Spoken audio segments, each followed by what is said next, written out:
Good afternoon. This is Mona Miller-Tate for Education5421. I will be discussing the case of Oggmoss versus the Queen, 1984. When tried with assault in 1984, William Oggmoss claimed that he was acting in loco parentis following Section 43 of the Criminal Code, as he was serving in his position as mental retardation counselor when he hit a 21-year-old patient, Kent Henderson, in his care several times on the head with a large spoon. Oggmoss claimed his action was disciplinary, with the purposes of deterring Henderson from spilling his milk again. Kent Henderson was a client of the Rideau Regional Center in Ottawa and had intellectual challenges, cited with an IQ of 20. In responding to this case, Supreme Court Justice Chief Dixon discussed the relevancy and applicability of Section 43 of the Criminal Code as a defense of the statutory role of teachers in using force by way of correction to maintain discipline and order in the classroom. Ultimately, he dismissed the defense's claim for a number of reasons. Although the defense still can be used, the findings of this court case have resonance for the use of in loco parentis as a legal defense of teachers. While in loco parentis may have been operative in the early part of the past century, its use has been eroded to the point of extinction in the past several years. Thus, historically, the role of the teacher was seen as acting in the place of parents in guiding the children in his or her care. Yet the modern role of the teacher has transitioned in a new direction, particularly after the use of in loco parentis was as a defense to authorize the use of force by means of correction in inappropriate situations such as this one. I'll be discussing 4 areas of consideration as I am providing some analysis of the particular case. So number 1 was William Oggmoss acting in loco parentis when the incident occurred. Was he acting as a teacher? And was he acting as a parent might? Number 2, was his act educational? Number 3, was Kent Henderson a child? Number 4, acting in loco parentis more generally as a rightful defense. Number 1, in loco parentis.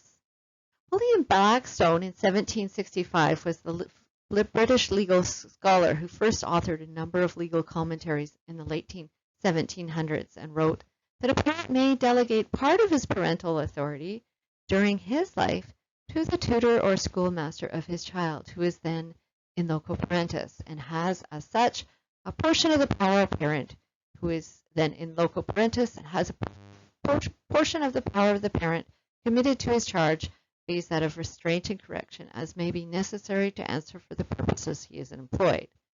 In other words, he may use force, and the parent may give this authority, be assumed to have given this authority to the teacher. Most significantly, Mr. Henderson was not a pupil. He was a 21-year-old client in care, and Mr. William Oggmoss was not qualified or licensed as a school teacher. So he's using the claim despite not being a teacher and not his client not being a student.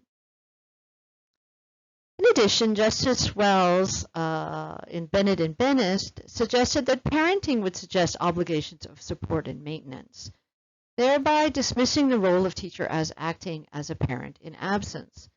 So this really gets at the picture of the question of what does it mean to actually be acting as a parent. In addition, Dixon suggests the parent's power of correction arises from all of the obligations of parenthood. A person does not step into the place of a parent for purposes of assuming this power unless he can assure all these obligations. So we have obligations of support that involves money and time and lengthy amounts of time in terms of what a full parent's role is. So it's not something that a short-term teacher would have. Further, in his role, Mr. Oggmoss was not acting as a delegate from the minister, which the justice noted would have given him greater authority to act as a parent. Instead, he was subdelegated. And furthermore, he was not authorized to use force as a correctional measure. Indeed, the staff were forbidden the striking of any resident for any reason whatsoever, and that was in writing. So clearly, he was not acting appropriately in this conduct with any power given to him from either his working place or from the children's parents. Was striking Mr. Henderson an educational act? Was Mr. William Oggmosse acting rightfully, using force by means of correction for the benefit of the child? As early as Martin B. and R. versus Griffin stated in 1869, force is only intended for correction in a child capable of appreciating correction. Further, in The Law in Relation to Children, 1973, Professor Bevan noted that there is no right to punish a child who is mentally disabled. Mr. Henderson, as you will recall, has an IQ of 20, and therefore is significantly disabled. And with that in mind, he would certainly fit the classification of inappropriate use of force for both those two bullet points. Mr. William Oggmosse suggested that he struck Mr. Henderson with the purposes of instructing him how to eat with a spoon. Yet, as a teacher, I must assume that if he were really intending to do so, to show how to eat with a spoon, he would be modeling or guiding Mr. Henderson about how to do so, and would not be responding to Mr. Henderson spilling his milk with frustration and anger. This is clearly a defense that is not appropriate to the situation in hand, particularly in consideration of the client's intellectual abilities, which would limit his understanding of an indirect response, and because it was not an educational act. Was Mr. Henderson actually a child, which is part of the original wording of in loco parentis? Now, it would clearly be dismissive of any person to consider that a person of age 21 years old would be considered a child. Therefore, to utilize this claim that it was for the benefit of the child is seemingly inaccurate, as Mr. Henderson was a legal adult at the time of the incident. And there is precedent that supports this inappropriate use of the word child for an adult. The Criminal Code and other relevant statutes, the word child always refers to a person chronologically younger than the age of majority. There is no basis for interpreting the word child to include adults who are childlike or dependent.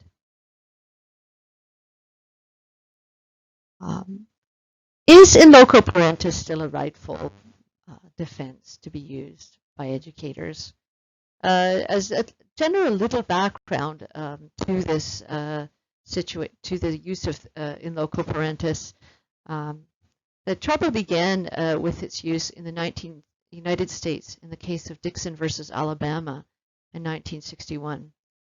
Alabama State College expelled a group of African American students for participating in a civil rights demonstration after they were refused service at a lunch grill. The use of in loco parentis was denied in this case as a defense by the college, and rightly so. You cannot expel these students for protesting using the claim that they are acting as parents. Since the civil rights movements in the 1960s, the use of state authority for the basis of teachers' legal authority, clearly tied to compulsory education and corporal punishment, has been dismissed, as the rights of individuals and civil liberties have assumed prominence.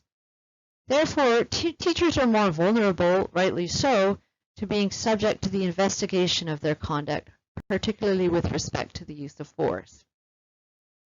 So what we can see from this is the United States has clearly led the way in how it was being used inappropriately as a defense, and how it was begun to be denied as the 60s individuals' rights were being assumed. What is the future of in loco parentis? Well, nowadays, courts define the new relationship between teachers and their students in the context of students' personal injury claims based on negligence. In particular, tort law deals with a breach of duty that the law imposes on persons who stand in particular relation to each other. Therefore, teachers must be considerate of different avenues of defense to be applied with tort law rather than relying on in loco parentis, or that they are acting somehow as agents of the state and therefore have this in loco parentis authority given to them to use force as a disciplinary measure. In his final comments, Justice Dixon remarks that this does not affect the rights of persons in authority to defend themselves or others from violent behavior. This would suggest that teachers, in particular, may use force in these ways. However, it is not appropriate to use force as an educational technique or in the statement that they are acting in the right, as a parent might in support of the child. Summary, reflection, and final question. This case is obviously clearly used this defense in an obvious way that was not right. Yet, what is important about this case? Well, given that Mr. Oggmosse was not a teacher, Mr. Henderson was not a child or a student, the act was not educational, nor did Mr. Oggmosse have the authorization to act as a parent, the use of this defense is clearly inaccurate. What is significant, though, is the commentary the justices gave in the findings discussing what it means to be standing in for one's parents. This case clearly challenges the foundation of the term in loco parentis, because the justice begins to question what it really means to be a parent. One cannot step in as a parent for a short period of time without all of the other responsibilities of parenting, including maintenance and support. Therefore, the very foundation of this would likely be challenged in future cases should a teacher use it. In closing, can you think of a situation in which the use of force, or you might say physical contact, may be appropriate for a teacher in an educational context? Here are the references that I utilize for this presentation. Thank you very much for listening.